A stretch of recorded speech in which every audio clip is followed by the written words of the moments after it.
Very exciting in Flyers Weekly. We're stepping on Zoom and we have a Dayton Hall of Famer and Ali Malott as we celebrate 10 years. It is hard to believe, but looking at Friday, March 28th, tomorrow, we are going to be celebrating 10 years in Dayton's Sweet 16 victory against Louisville. Uh, Ali, first off, thank you so much for doing this. Yeah, thank you for having me. When I mentioned 10 years, does it feel like yesterday or does it feel like a decade ago? It depends on the day of the week, I think. If you asked me to play again, I would say it definitely feels like more than 10 years. But just the memories and stuff, it is kind of hard to believe that that much time has passed for sure.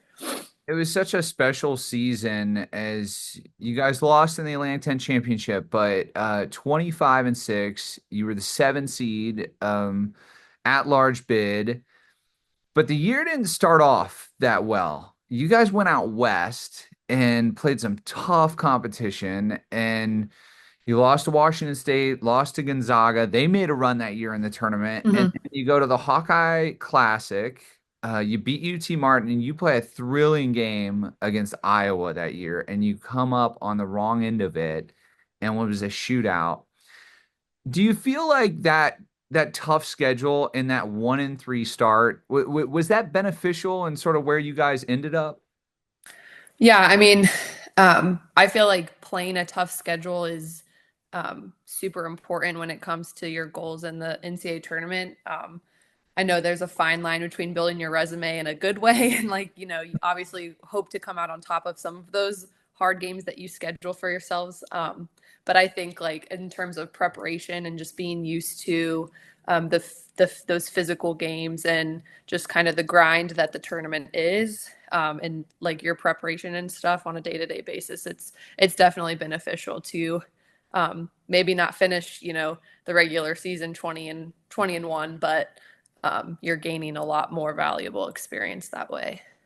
Well, after that start, you guys only lost to one team for the rest of the regular season. And you think about some of the wins that you had in Purdue and at Vandy. You beat a really tough Central Michigan team at that time twice.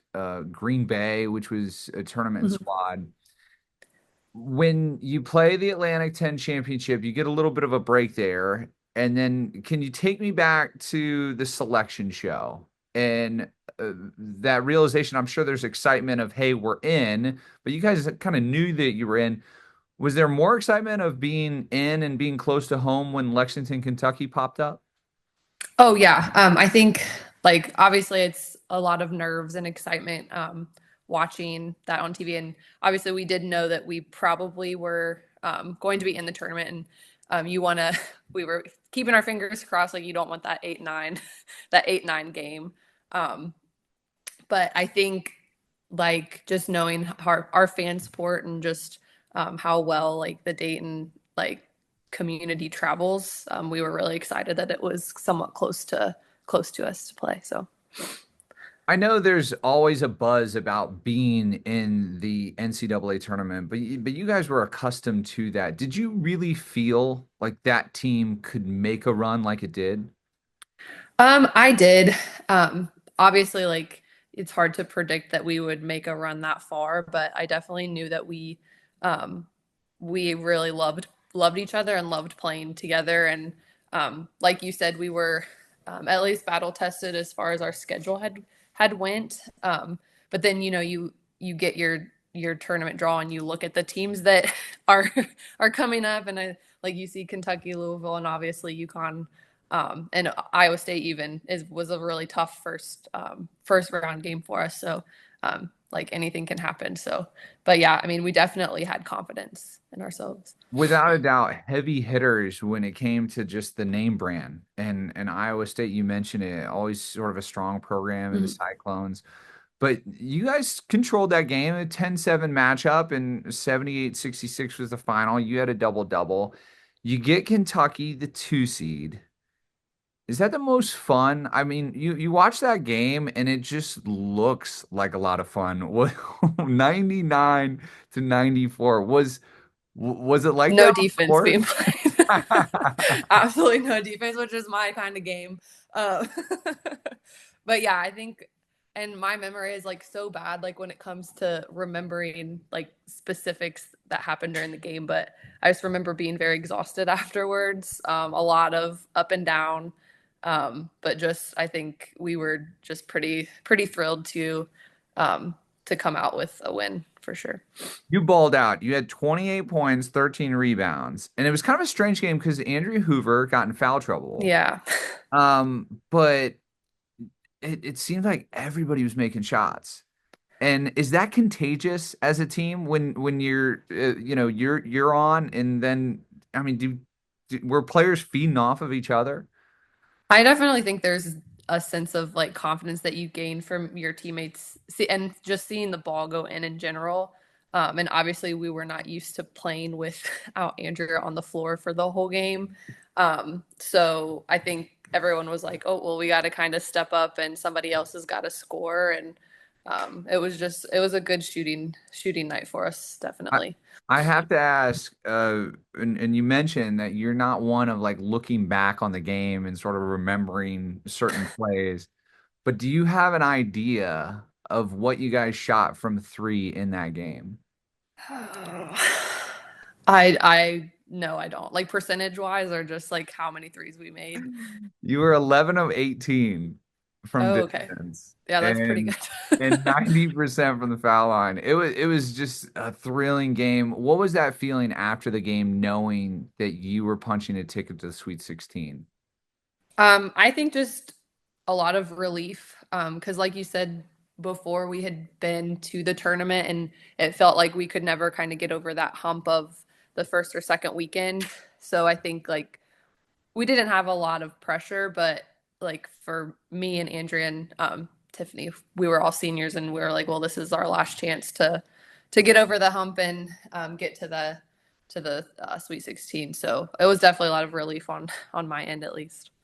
The work that's put in, and then you get to that next weekend and you're playing Louisville in Albany.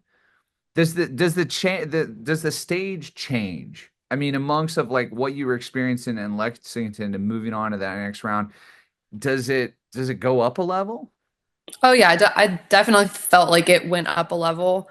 I think we had like I've said, we had a lot of confidence from the first two games and I think we were shooting the ball really well as a team too. And I think that kind of carries over to from practice and the first two rounds.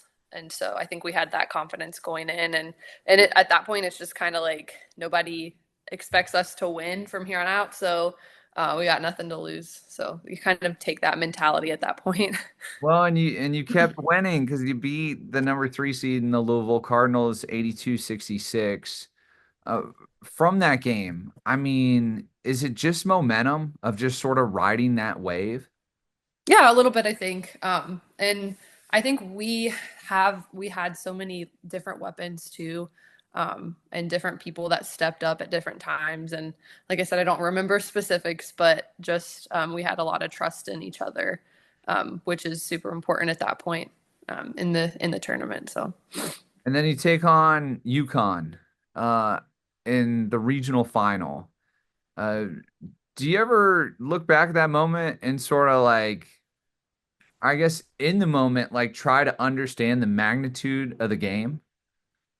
Yeah, I think like going into that one, that was a on a much bigger scale. We have nothing to lose. I think that team or like the juniors that year, they had won like they ended up winning four straight NCAA tournaments, which is insane, like to think about. And I think after the game, we were like, we felt like we were on such a roll where like any other team we could have played, I think we felt like we would have won.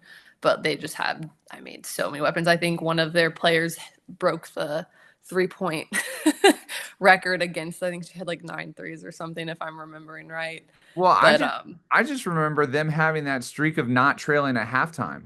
And you guys Oh yeah. you Yeah. guys had the lead at halftime. Yeah. Yeah, going into the locker room we were kind of just looking at each other like, well, all right, let's try to keep it going. I think we ended up would we lose by 19 or 20 or but yeah. 91-70. You do have a good Okay, memory. 21. 21. But it was 44-43 at halftime. And amongst that entire season, is there one moment in particular that you sort of look back and cherish or maybe even just laugh about? Oh gosh. Um, well, laugh about. I remember I threw the ball to the Louisville mascot on in the baseline, like thinking it was somebody on our team because we were wearing red jerseys and he had like a red shirt on.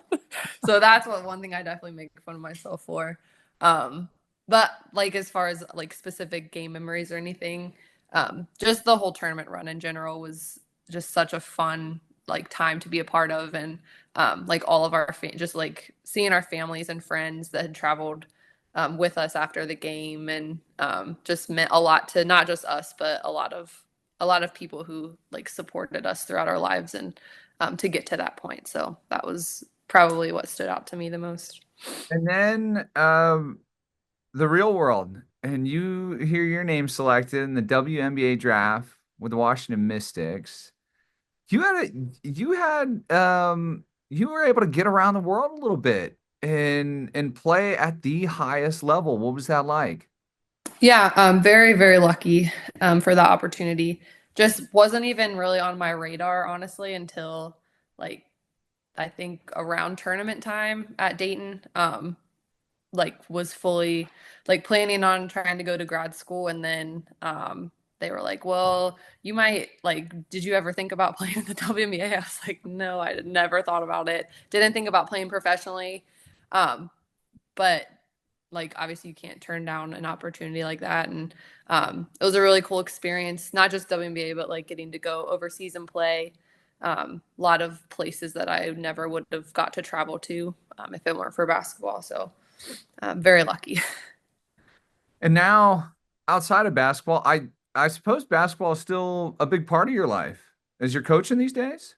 Yeah, I coach. I'm varsity assistant at Springboro High School last 2 years, and my husband is the varsity coach at Fenwick. So we're very busy during basketball season. Oh my goodness. Yeah, we have a 2-year-old, and she's like just always in the gym, so she's gonna be used to it at least. She might hate it, but she's at least used to being in the gym. Now the big question is how old or maybe it's already happened to where you're showing those tapes of your Elite Eight run from 2015. I have not. I don't even know. I'm sure I have the copy somewhere.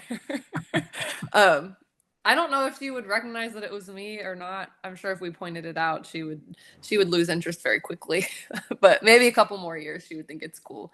Well, Because I know Andrea's oldest daughter, like when we've been to a couple games and like her picture is up on the wall and like we'll walk by it and my daughter saw mine and was like, "Oh, mommy." And then she's like, "Can we go get Dippin' Dots?" Like just us completely unbothered. Like it's normal for for you to see your mom's like up on the wall. But yeah, Andrea's daughter's a bit her oldest is older than Lainey and I think she is kind of starting to like understand like how it's a pretty cool experience that we had. So maybe in a couple years I'll bring the tapes out to show Lainey. gigantic picture of mom Yeah. in a big venue or Dippin' Yeah. Dots. I think Dippin' Dots are gonna win. I don't blame her, yeah. Allie, thank you so much for doing this. Really, really appreciate it. It was fun to sort of go down memory lane, and thank you so much for providing such a smile for Dayton fans. Looking back 10 years ago. Oh, well, thank you so much for doing this and for asking some questions. And like I said, it was good for me too to kind of think back on that time because it has been a while and my memory is getting rusty. So it was a good refresher to to bring it all up again. So thank you very much.